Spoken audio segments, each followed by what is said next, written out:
Oi, gente. Tenho duas reportagens para trazer para vocês sobre a fala de Nicolas Ferreira e do Romeu Zema no ato bolsonarista na Avenida Paulista. A primeira é essa reportagem que analisa, e eu concordo com a análise, de que a fala de Nicolas ao lado de Bolsonaro expõe a direita acuada. Tem duas coisas. Tem um pessimismo dele ali, ele dizendo que o retorno à presidência pode demorar gerações. Espero que nunca mais a extrema-direita volte ao poder no Brasil, né?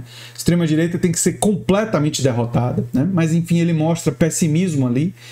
E ele também, os outros membros, culpam perseguição, vulgo vitimismo. Então, essa reportagem aqui trata dessa vitimização, deles se considerando coitadinhos, estão sendo perseguidos pela justiça, sabe? Porque conspiraram contra a democracia brasileira, muitos bolsonaristas, não é? Porque cometeram crimes, né? Que estão sendo investigados, crimes para os quais as evidências são abundantes. A outra coisa que eu quero falar com vocês é sobre uma petição que pede para o Supremo Tribunal Federal investigar o Romeu Zema e o Nicolas por terem ido em ato de Bolsonaro. Mas não é por eles terem ido, aí o título não está muito bom.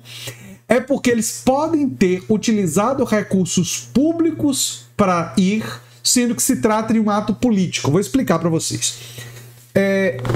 Quando você vai para um ato político, eminentemente, claramente um ato que Bolsonaro organizou junto lá com Silas Malafaia e seus aliados para pedir anistia, para implorar para não ser preso, né? Esse tipo de coisa, né?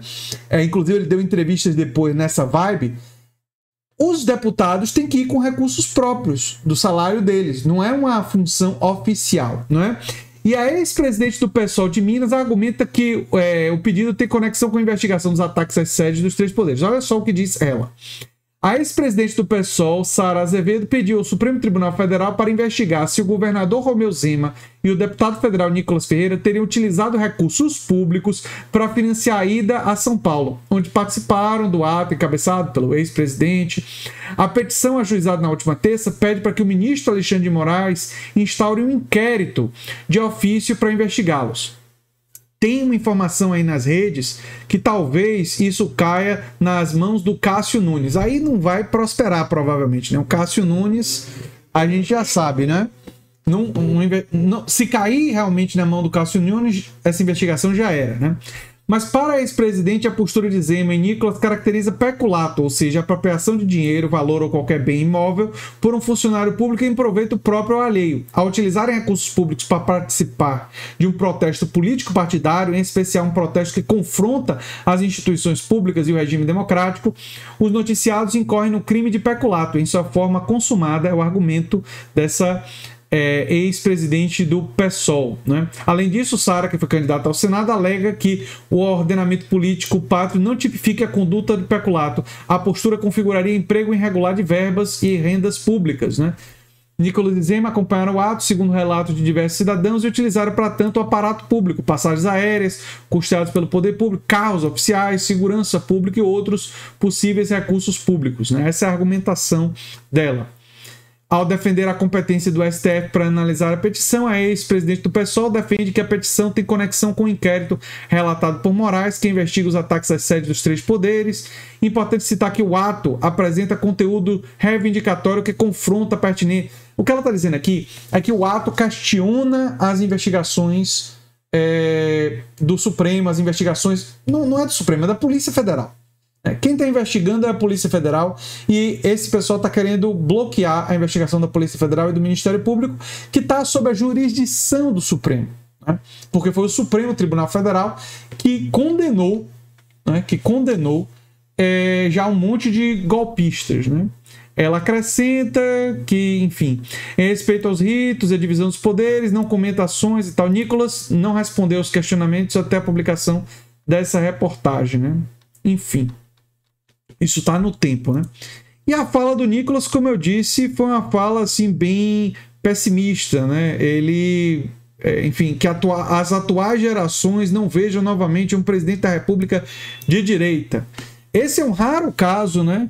Que eu torço para que o Nicolas esteja correto, ou seja, que as atuais gerações não vejam novamente um presidente de direita, porque o que nós vimos com um presidente de extrema direita, né, para ser bem preciso, né, foi um presidente que negou a importância da vacina durante a pandemia, foi um presidente que queria destruir os direitos sociais, foi um presidente que colocou um bando de gente que não conhece nada da administração pública em cargos chaves, né, foi um presidente que ajudou a vender a preço de banana patrimônio dos brasileiros, né?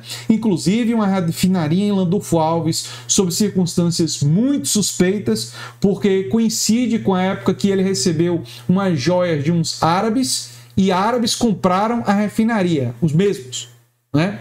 Muito estranho isso. Levanta suspeitas de coisas como propina. Claro que a gente não tem certeza, mas cabe investigação, né? No mínimo, cabe uma investigação séria sobre isso, né? Sobre isso. Mas o Nicolas, como eu analiso o Nicolas nesse discurso, ele faz esse terrorismo, ele faz essa vitimização, ele fica falando de que estão sendo perseguidos e tal, mas ele está querendo se cacifar como essa liderança jovem da direita. E uma coisa que a gente tem que de fato pensar é que a esquerda precisa ter mais lideranças jovens importantes. Eu estava pensando sobre isso quando eu penso na disputa desse ano para a Prefeitura de São Paulo. Uma vitória de Guilherme Boulos, ela seria muito importante, e uma gestão como prefeito de São Paulo, de Boulos, uma gestão que garante direitos sociais, uma gestão que tem uma política voltada para habitação, né?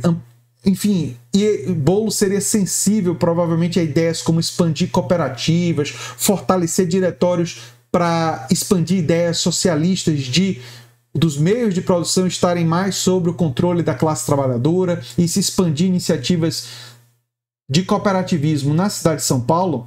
Isso seria muito importante para não só a gente ter o controle na esquerda, ter um controle de uma grande capital, mas também para a esquerda começar a renovar seus quadros, ter lideranças jovens, né?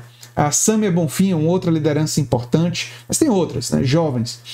E termos essas lideranças apresentando resultados para a população, ganhos materiais concretos, que é justamente o que a direita não tem a apresentar. Pelo contrário, o Nicolas Ferreira é um exemplo do resultado reverso, porque ele comemorou quando impediu que dinheiro público fosse investido para combater os problemas estruturais de Belo Horizonte no caso das enchentes. E aí quando a enchente aconteceu e teve toda aquela devastação, se lembrou da atuação danosa dele e da bancada bolsonarista e da bancada de direita, né, como vereador na época, que impediu aqueles investimentos. Então a gente tem que fazer esse contraste, mostrar gente que atua contra a coisa pública, caso do Nicolas Ferreira, e ter exemplos positivos de gestões de esquerda comprometidas com a garantia de direitos sociais, para usar isso não só como instrumento de campanha, mas usar isso como instrumento de conscientização da população.